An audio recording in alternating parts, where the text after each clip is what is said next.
तस्मात् सर्वेषु कालेषु माम अनुस्मर युद्धे च।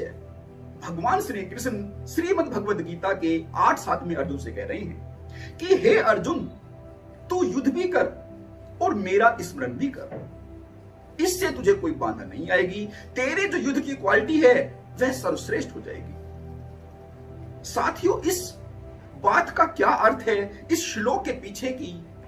जो गूढ़ रहस्य है वह हमें समझना होगा कि किस भांति से अर्जुन युद्ध कर पाएगा और किस भांति से उसी क्षण साथ साथ प्रभु को भी याद कर पाएगा।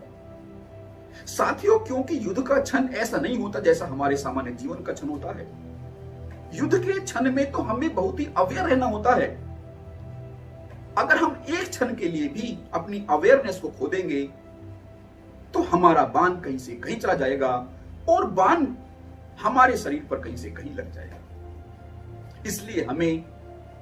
ऐसे क्षणों में बिल्कुल अवेयर रहना होता है। तो जब अर्जुन का वह क्षण बिल्कुल अवेयरनेस का क्षण है तो वह इस युद्ध में भगवान का नाम किस भांति से ले पाएगा।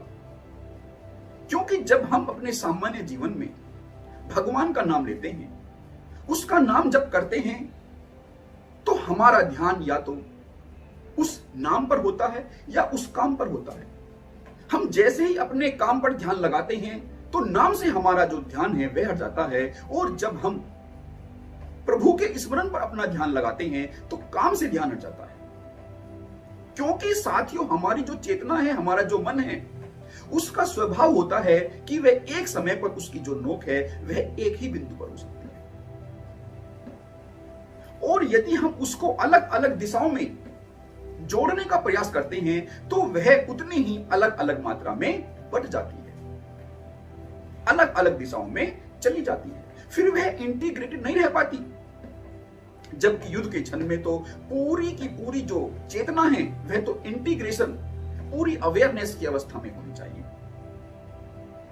तो अवश्य ही भगवान श्री कृष्ण किसी और भांति से नाम स्मरण की बात कर रहे हैं, किसी और भांति से परमात्मा के स्मरण की बात कर रहे हैं। साथियों, यदि अर्जुन अपने आसपास चारों तरफ के विस्तार में उस प्रभु को अनुभूत कर पाए,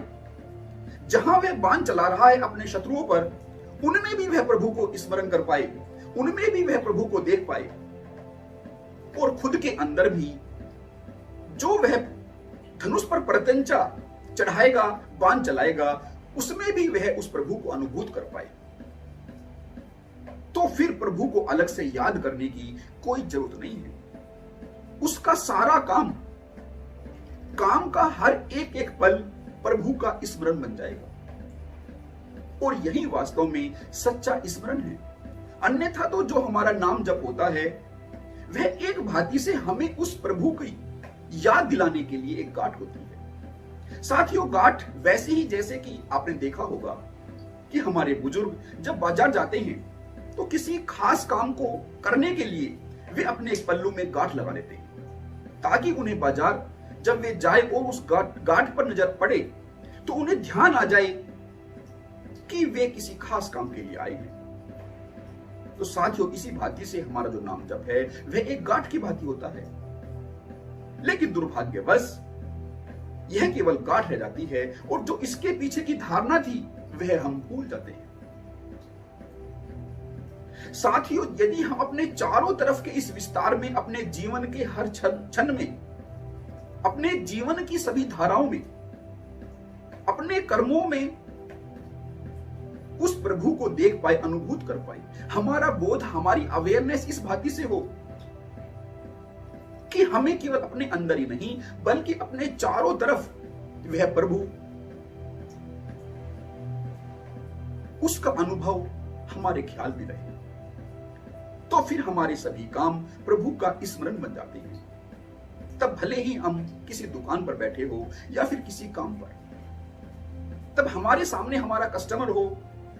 तो भी हमें उसमें भगवान नजर आता है, और तब हमारा काम और सरल हो जाता है। लेकिन साथियों, इसके साथ ही तब हम अपने उस भगवान से, अपने उस कस्टमर से चीटिंग नहीं कर पाएंगे, लेकिन जो हमारे काम की क्वालिटी है वह बढ़ जाएगी। तब हमें वह बोझ की भांति नहीं लगेगी, और जब कबीर दास जी कपड़ों की बुनाई करते थे, चादर की बुनाई करते थे, तो वे भगवान का स्मरण करते हुए उस चादर को बुनते रहते। और वे चादर को इस भांति से बुनते थे, उसके धागे धागे को इस भांति से बुनते थे, मानो वे हर धागे में राम राम पिरो रहे हैं। और जब वे उस चादर को ग्राहकों के सामने ले जाते